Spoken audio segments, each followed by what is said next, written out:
Hello, I am Pramod Kumar. Today we will study English Class 12 Bihar Board. Book name is Rainbow Part 2. Our chapter is Indian Civilization and Culture, written by Mahatma Gandhi. Before we go ahead, I would like that I have jotted down some words and meanings from the chapter. So if you know that, you will find it easy to understand. आपको आसानी होगी समझने में. Civilization, a society which has its own highly developed culture and way of life. Culture, customs, ideas, beliefs, etc. of a particular society, country, etc. Evolve, cause to develop. Stolid, slow witted means जिसका mind बहुत intelligent नहीं है, थोड़ा slow है. Induce, to make और persuade somebody to do something. Anvil, metal block of which on which a blacksmith shapes metal objects. लोहार के पास वो लोहा का छोटा सा इतना बड़ा रहता है जिसपे वो लोहा को गर्म करके शेप देता है. Anvil. Sheet anchor, security, a very dependable person और thing. Unbridled, uncontrolled, अनरेस्ट्रेंड.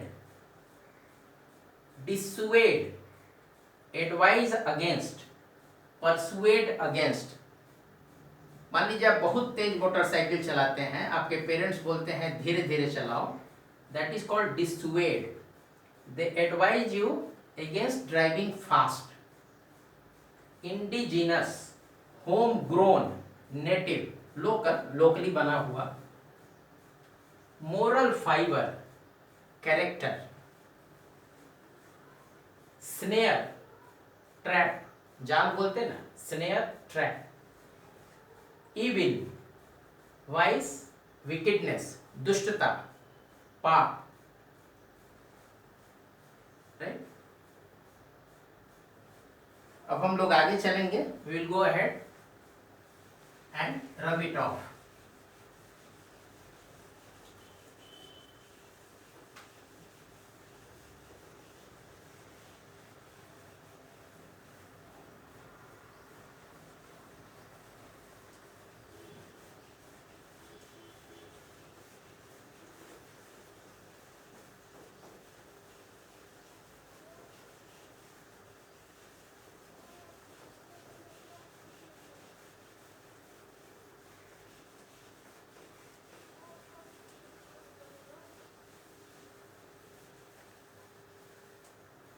Okay. Mahatma Gandhi was more of a spiritual leader than a politician. He used truth and non-violence, satya or ahimsa, for getting India independence. In this chapter, Mahatma Gandhi talks about sound foundation of Indian civilization. इसकी नींव बहुत मजबूत है. Which has successfully withstood the passage of time. और नींव मजबूत होने के कारण ये लंबे अंतराल तक सफलतापूर्वक टिके रहा है. वेस्टर्न सिविलाइजेशन, पश्चिमी सभ्यता, which has the tendency to privilege materiality, cannot match the Indian civilization that elevates moral being. पश्चिमी सभ्यता जो है, जो भौतिक वस्तुओं को ज्यादा प्राथमिकता देती है, वो भारतीय सभ्यता की तुलना नहीं कर सकती है. क्योंकि भारतीय सभ्यता क्या करती है, Indian civilization, it elevates moral being. Elevator आप जानते हैं, लिफ्ट. लिफ्ट से ऊपर जाते हैं। इंडियन सिविलाइजेशन एलिवेट्स, ऊपर लेके जाता है किस चीज को? हमारे व्यक्तित्व का जो नैतिक पहलू है, मोरल बीइंग, उसको ऊपर लेके जाता है। Indian civilisation has evolved and is not to be beaten. Evolve मतलब टू ग्रो, टू डेवलप। वो धीरे धीरे over a period of time grow किया है, डेवलप किया है, और ये दूसरी किसी सभ्यता से मात नहीं खा सकता है। It can not be beaten by anyone else. Okay, then we come to the writer writes Rome went, मतलब रोम की सभ्यता खत्म हो गई। Greece shared the same fate. Greece जो है वो भी सेम फेट मीन्स रोम का जो हुआ वैसा ही ग्रीस का भी हुआ। रोम वेंट, रोम की सभ्यता खत्म हुई, ग्रीस की भी सभ्यता खत्म हुई। Might of pharaohs was broken. Pharaoh जो बड़े बड़े राजा होते थे, उनकी जो शक्ति थी वो टूट गई। Japan got westernised. जापान भी जो है पश्चिमी सभ्यता के रास्ते पे चल पड़ा। China nothing can be said. चीन के बारे में निश्चित रूप से कुछ भी कहा नहीं जा सकता है। इसका मतलब क्या हुआ? China nothing can be said. इसका मतलब हुआ कि writer is not convinced that China is transparent. China के बारे में कुछ कहा नहीं जा सकता है। इसका मतलब है कि पारदर्शिता का अभाव लगता है। ठीक है, पता नहीं चलता है चाइना के बारे में क्या होगा। India is still sound at the foundation. लेकिन भारतीय सभ्यता जो है अभी भी मजबूत नींव के साथ खड़ी है, टिकी हुई है। India still sound at the foundation, मजबूत नींव पे भारतीय सभ्यता टिकी हुई है। People of Europe learn from the Greek और Rome which is no longer existing in their previous glory. Europe के जो लोग हैं वो ग्रीस और रोम की सभ्यता से सीखते हैं। ग्रीस और रोम की वो सभ्यता जो अब अपने पुराने गौरव में मौजूद नहीं है। India stands immovable and that is her glory. लेकिन भारतीय सभ्यता अडिग टिकी हुई है और वही उसका गौरव है, that is her glory. Then the writer says there is a charge against India that they are uncivilized, ignorant, stolid. Uncivilized, ignorant and stolid. It means लोग उतने सभ्य नहीं हैं, तौर तरीकों में उतने सभ्य नहीं दिखते हैं। इग्नोरेंट, अनभिज्ञ हैं, अनजान हैं, जानकारी ज़्यादा नहीं है। स्टॉलिड है, जो आपने देखा था शुरू में, slow witted, not very intelligent और शार्प। स्लो विटेड, जिनका इंटेलिजेंस स्लो है। We are, he says, the writer says, we dare not change. भारतीय सभ्यता में हमको बदलने की जरूरत नहीं है। India remains study. Study means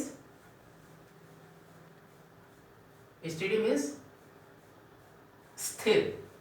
स्थिर मीन्स स्पीड वाइज नहीं कि एक ही जगह पे खड़ा हो। स्टडी मीन्स अगर ये प्रोग्रेस कर रहा है तो कर रहा है, आगे बढ़ रहा है तो बढ़ रहा है। Study. India remains study, this is her beauty.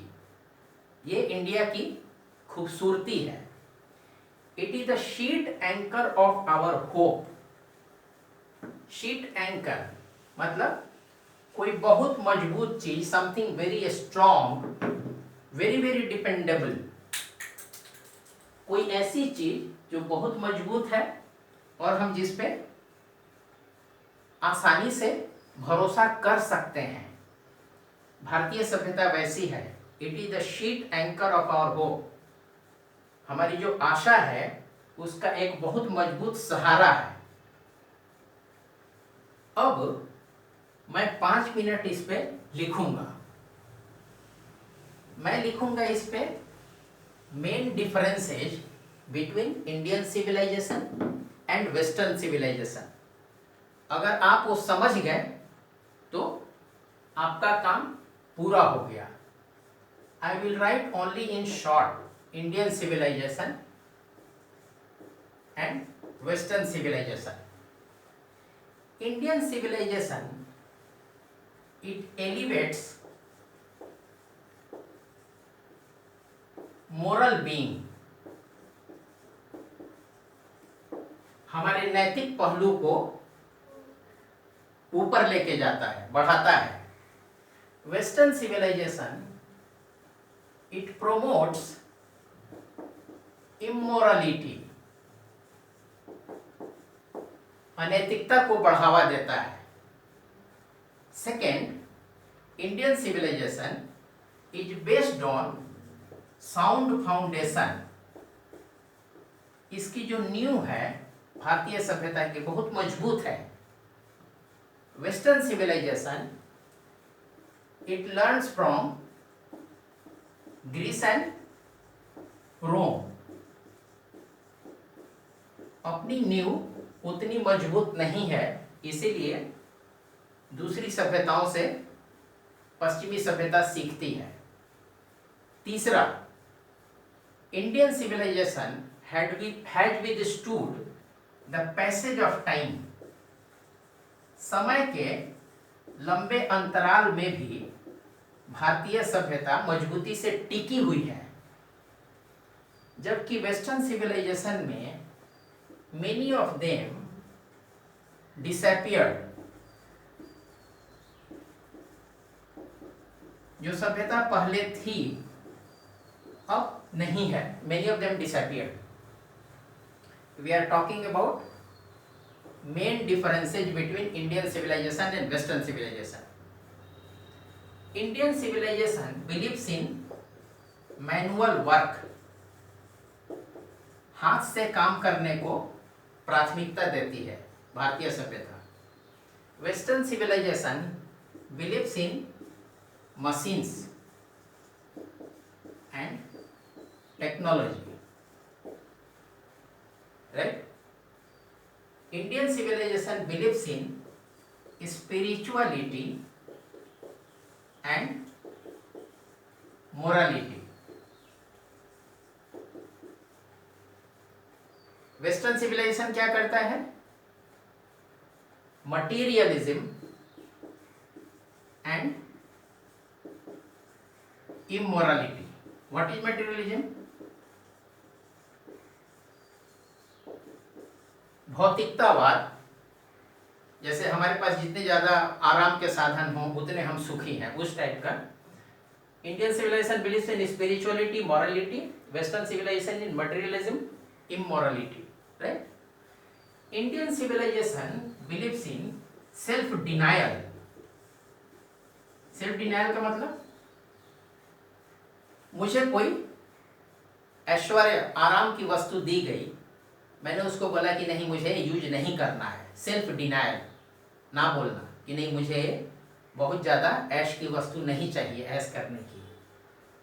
Western civilization क्या करता है? Self indulgence.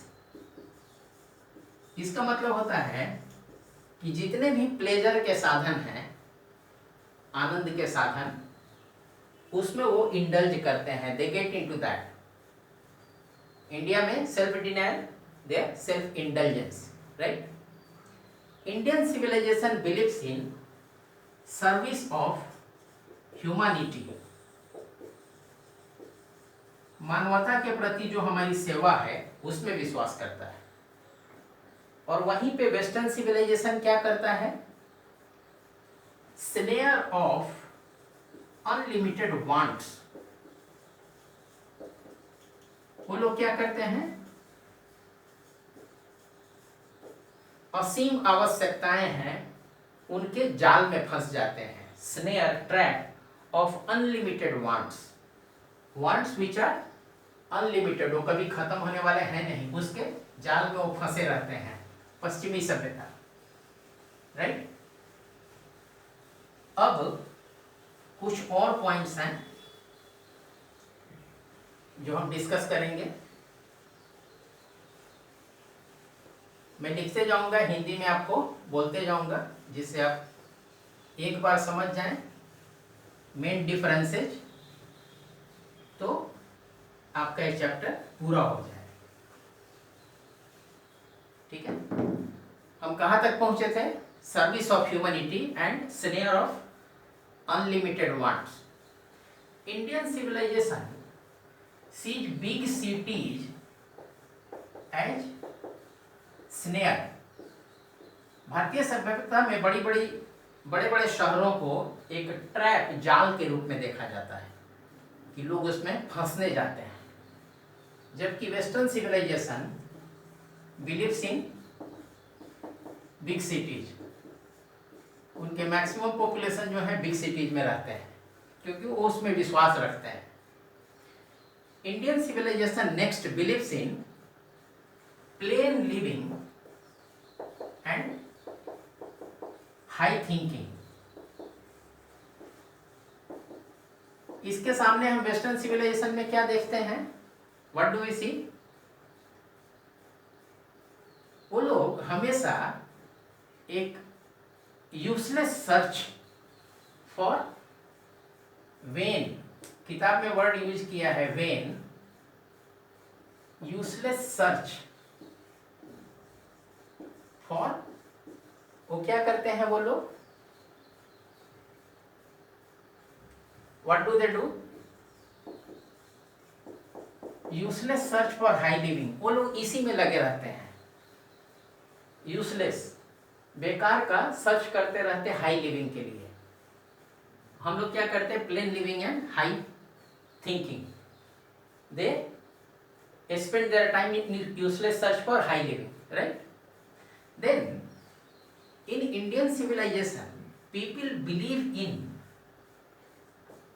they have faith in a future state. मतलब हमारा ये जीवन खत्म होने के बाद भी कोई दूसरी अवस्था है, उसमें लोग विश्वास करते हैं भारतीय सभ्यता में, जबकि पश्चिमी सभ्यता में no faith in future state. हमारा ये जन्म खत्म होने के बाद, जीवन खत्म होने के बाद कोई दूसरी दुनिया है, इसमें वो विश्वास नहीं रखते, राइट। इंडियन सिविलाइजेशन दे रेसिस्ट मॉडर्न इन्वेंशन, रेसिस्ट विरोध करते हैं किस चीज का, आधुनिक आविष्कारों का, उसको अपने पे हावी होने से रोकते हैं, resist modern invention. Western civilization में क्या होता है, वो लोग इसको इतना ज्यादा मैडनिंग पाते हैं, मैडनिंग मतलब जो पागल कर दें, too maddening to resist. Indian civilization में हम आधुनिक आविष्कारों को रेसिस्ट करते हैं। रेसिस्ट मतलब कि नहीं, मुझे उसमें नहीं जाना है, अभी मैं उसमें नहीं जाऊंगा। वेस्टर्न सिविलाइजेशन में वो लोग उसको they find it too maddening to resist. उनको वो नए नए आविष्कार इतने ज्यादा पागल करने वाले लगते हैं कि वो उसको रेसिस्ट नहीं कर पाते, right. Then next when you go ahead, in Indian civilization you will find we have made lot of discoveries in respect of religion. We have made lot of discoveries in respect of religion, spirit, atma, soul, And what they have done, Western civilization, they have done lot of discoveries in respect of material goods. Material मतलब physical goods, जो भौतिक सुख सुविधा के साधन होते हैं, right. Discovery जो उन्होंने भी की है, हमने भी की है. We have done in respect of religion, spirit, soul. They have done in respect of material goods, physical goods, right. I will rub it off once. A few more points are there.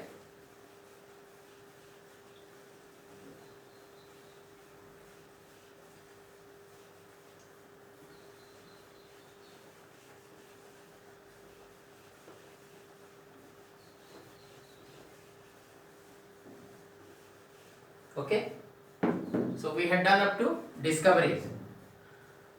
In Indian civilization, culture, Swaraj depend on self-denial. Civilization plus culture plus Swaraj, self-rule, they depend on self denial. We have discussed what is self denial. मुझे कोई luxury की वस्तु दी जाए और मैं बोलूं कि नहीं, मुझे नहीं चाहिए, that is called self denial. अपने आप से ना बोलना कि मुझे नहीं चाहिए. वेस्टर्न सिविलाइजेशन इसके सामने में क्या करता है? What do they do? Their civilization depends on self indulgence and self-indulgence and multiplication of wants. उनकी ज़रूरतें बढ़ती ही जाती हैं और वो सेल्फ इंडल्ज करते हैं. जितने भी सुख सुविधा के साधन हो, they would like to avail, वो उसको अवेल करना चाहेंगे. Indian civilization is suited for us. Western civilization is suited for them.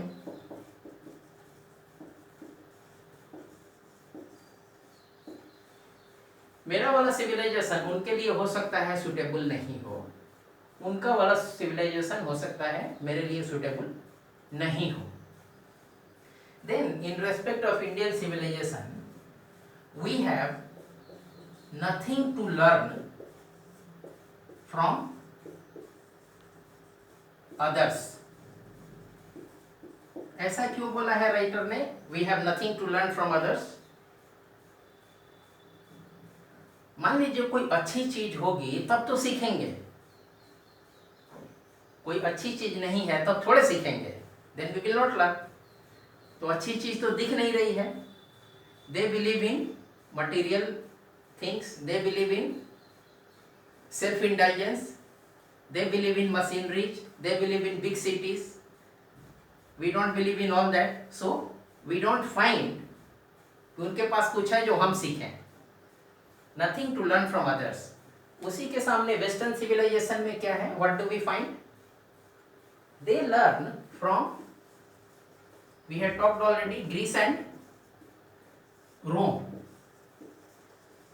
We don't have anything to learn from others, whereas Western civilization learn from Greece and Rome, right? In Indian civilization, we find that rishis and fakirs.